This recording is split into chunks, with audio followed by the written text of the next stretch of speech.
Soy Felipe Arturo Ávila Espinosa, sociólogo e historiador y actualmente director del Instituto Nacional de Estudios Históricos de las Revoluciones de México.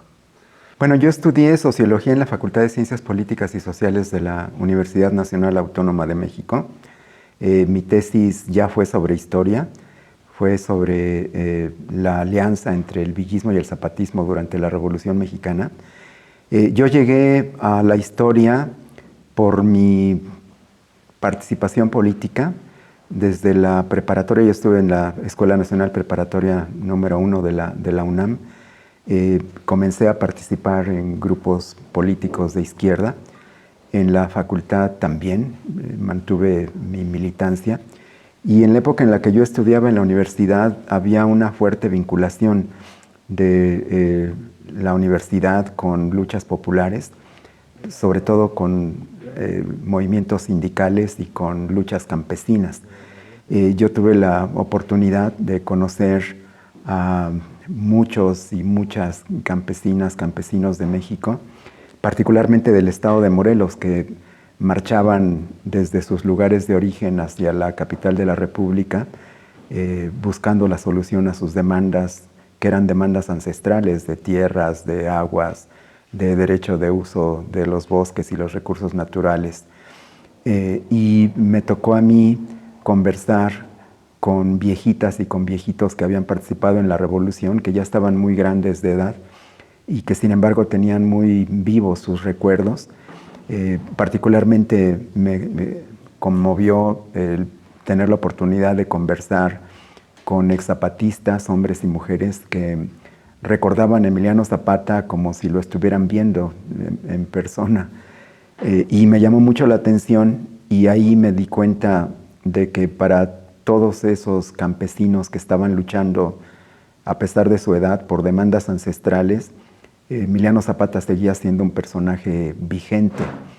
De hecho, todavía a mí me tocó escuchar algunas de las últimas leyendas en la década de 1980, de que Zapata no había muerto en Chinameca, de que se había mantenido una leyenda popular en donde la gente no se resignaba a aceptar que Zapata hubiera sido asesinado y lo seguía teniendo presente en su pensamiento, en su imaginario colectivo, y seguía siendo un referente.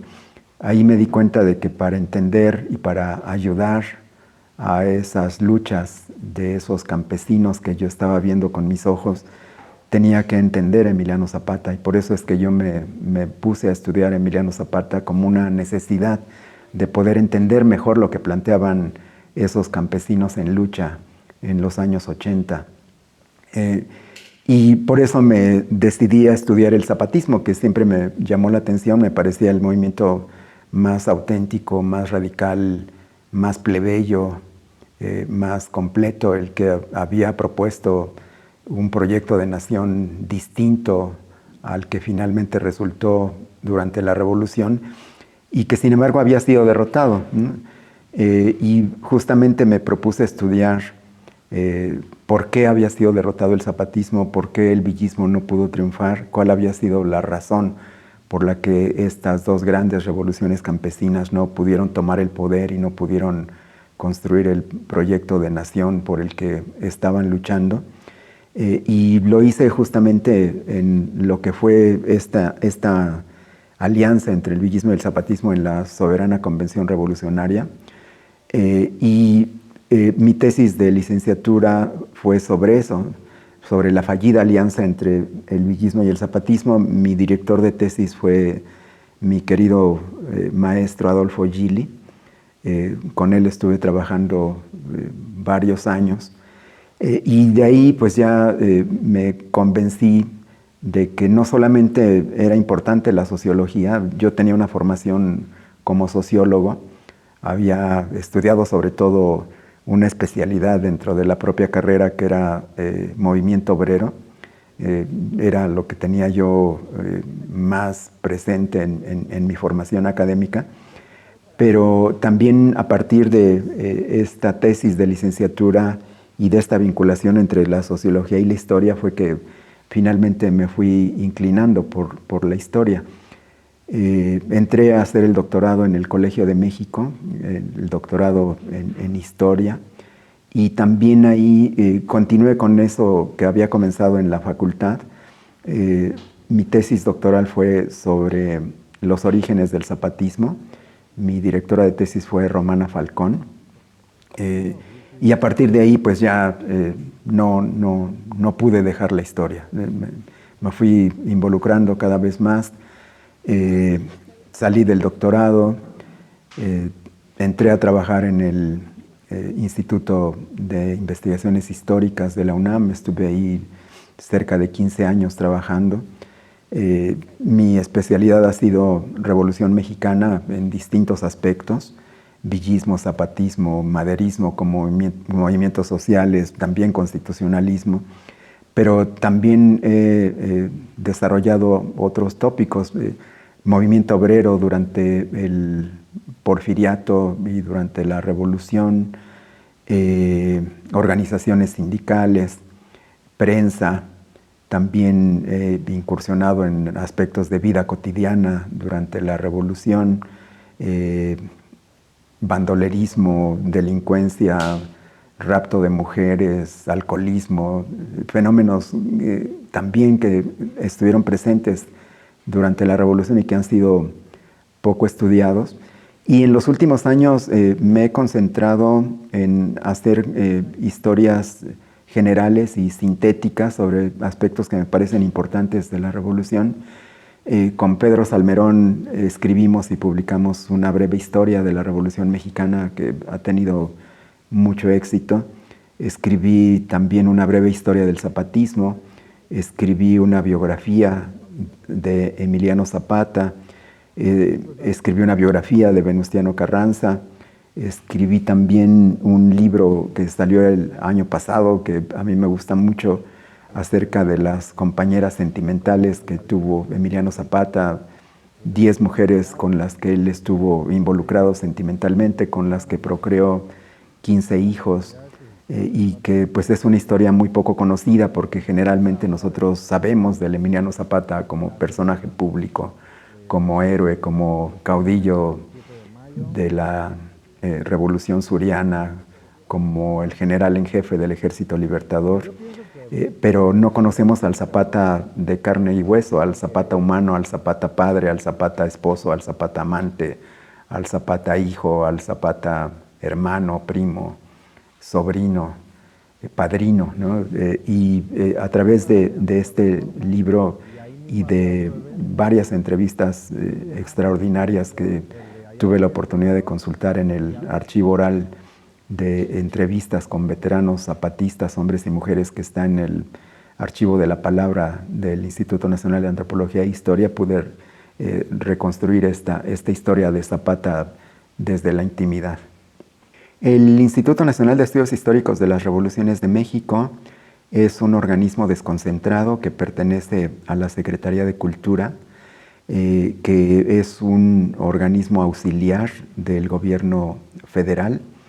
Es un instituto especializado en la investigación, pero sobre todo en la difusión de la historia. Somos un órgano consultivo del gobierno federal. Formamos parte de la Comisión Nacional de Conmemoraciones para celebrar los hechos, los personajes y los acontecimientos históricos. Creo que esto es relevante, sobre todo en el actual gobierno, que es un gobierno que tiene un fuerte compromiso con la historia. Es un gobierno que valora la importancia que tiene la historia como formadora de la identidad nacional. Es un gobierno que promueve la discusión, el conocimiento, la reflexión y la crítica de la historia. Y es un gobierno que desde la máxima tribuna del país, que es la conferencia matutina del presidente de la República, prácticamente no hay un solo día en que no haga referencia a algún acontecimiento importante de la historia de México.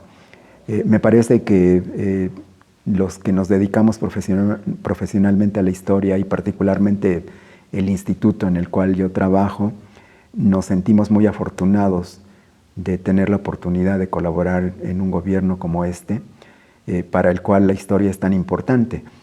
porque es un gobierno que busca llevar a cabo una gran transformación, casi semejante por su profundidad y su dimensión histórica a las tres grandes transformaciones que ha habido en la historia de este país: la independencia, la reforma y la revolución, y que ve en estas tres primeras transformaciones un referente necesario, una fuente de inspiración, una herencia que hay que continuar a partir de las experiencias que nos enseñan estas tres primeras transformaciones. Y bueno, en el instituto lo que hacemos es promover el conocimiento amplio de la población mexicana en temas importantes de la historia nacional, desde un enfoque distinto. Tradicionalmente, la historia que nosotros hemos aprendido desde la primaria es una historia de grandes personajes, de héroes, casi siempre hombres, casi siempre blancos, casi siempre poderosos, casi siempre criollos o de herencia hispánica o europea, élites que tienen poder, que tienen dinero, que tienen privilegios. Y es una historia en donde no aparecen las clases populares, en donde no aparecen las mujeres. Paradójicamente, siendo la mayoría de la población, las mujeres no son protagonistas de nuestra historia, de la historia que nos han enseñado, de la historia que hemos aprendido.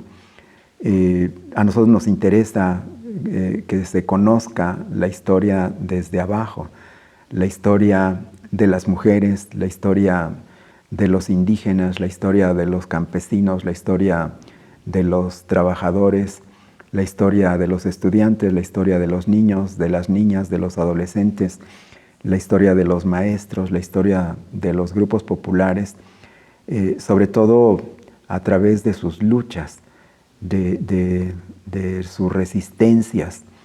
Es una historia que además nos interesa mucho que se conozca, la que tiene que ver con las minorías étnicas, con las minorías religiosas, con las minorías sexuales, que sistemáticamente han sido hechas a un lado en la historia que se nos ha enseñado y que se nos sigue contando.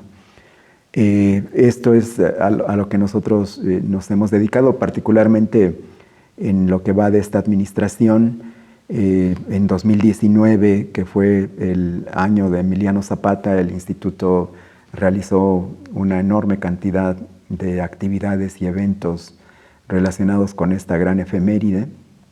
Hicimos libros, sacamos un micrositio sobre Emiliano Zapata que se puede consultar en nuestra página. Ahí hay libros clásicos del zapatismo, hay fotografías, hay corridos, hay imágenes, hay videos, hay una buena cantidad de contenidos para redes sociales en formatos de multimedia, pequeños videos que nosotros realizamos, en donde hemos tratado de presentar la importancia de la lucha zapatista y el ejemplo que nos sigue dando hoy día para muchos de los problemas actuales, ¿no?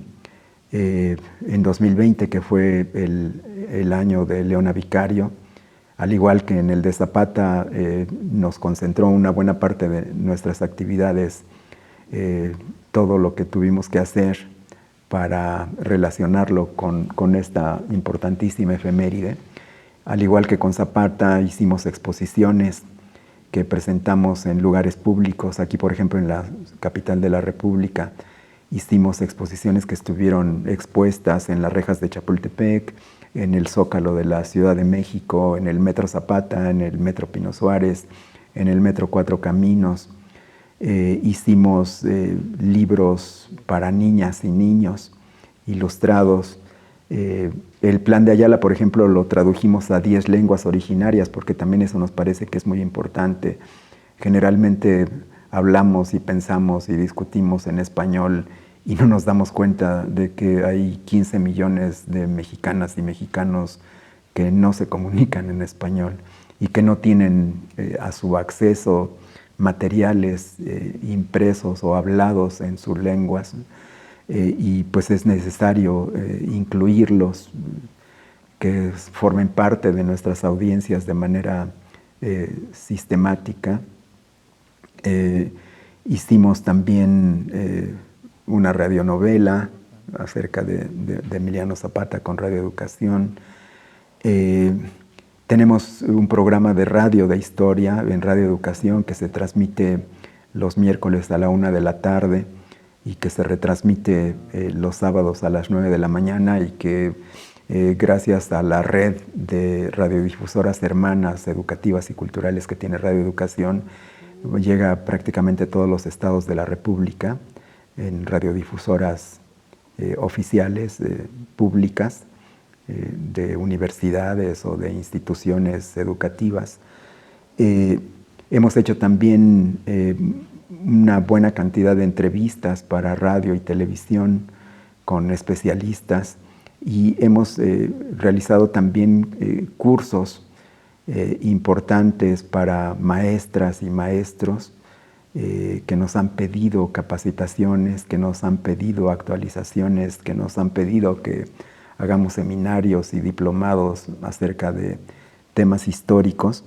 Y una experiencia que me gustaría también subrayar es que tuvimos la oportunidad de colaborar con el programa de Aprende en Casa.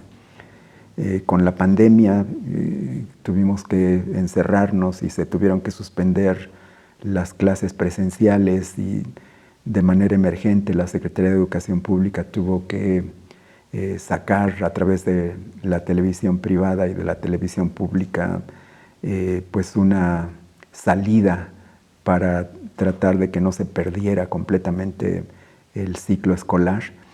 Y nos invitaron por parte de la Secretaría de Educación Pública para colaborar en los programas de cuarto, quinto y sexto de primaria, y de primero, segundo y tercero de secundaria de historia.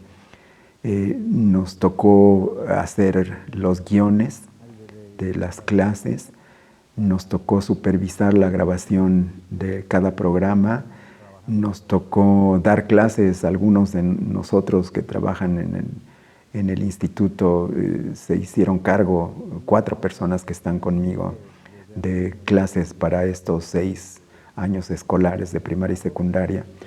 Hemos también estado elaborando lecturas didácticas para apoyar a las maestras y los maestros de historia en primaria y en secundaria.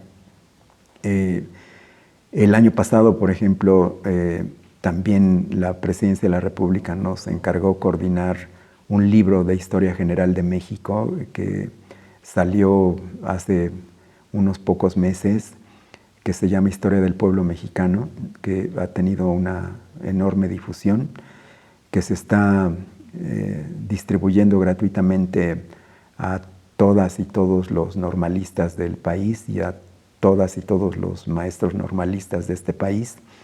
Estamos con el Fondo de Cultura Económica trabajando en una edición popular que saldrá a la venta a un precio muy accesible durante este año, y que es una obra colectiva en donde participan 23 historiadoras e historiadores de lo mejor que hay en México, que nos ofrecen de una manera sintética, en alrededor de 20 páginas, lo más importante de algunos de los periodos más significativos de nuestra historia, desde la conquista prácticamente hasta la actualidad. Es una obra que creo que es muy valiosa y que pues tuvimos la oportunidad de promover. Hemos estado también colaborando con otras instituciones, por ejemplo con la Secretaría de Gobernación.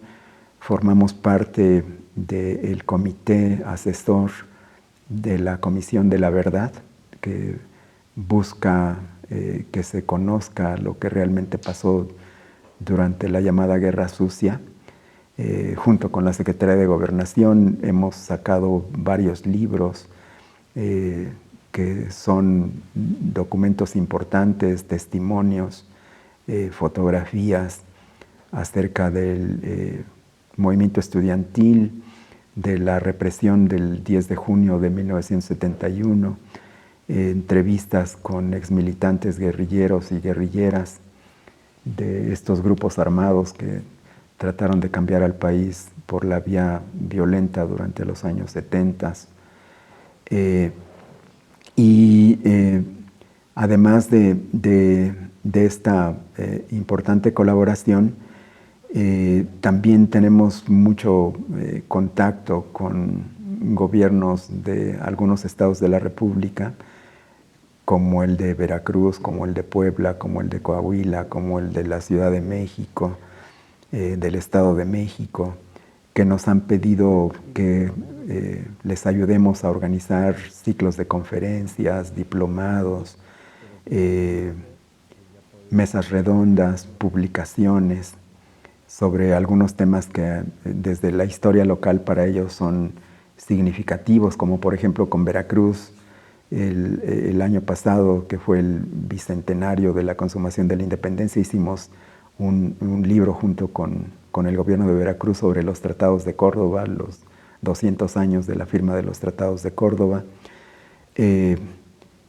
Y pues es una tarea que nos entusiasma, que nos absorbe. Estamos buena parte del día dedicados a estas actividades. Y una cosa que ha sido muy importante es que con la pandemia el instituto se transformó, porque pues todo lo que hacíamos era tradicional y era presencial.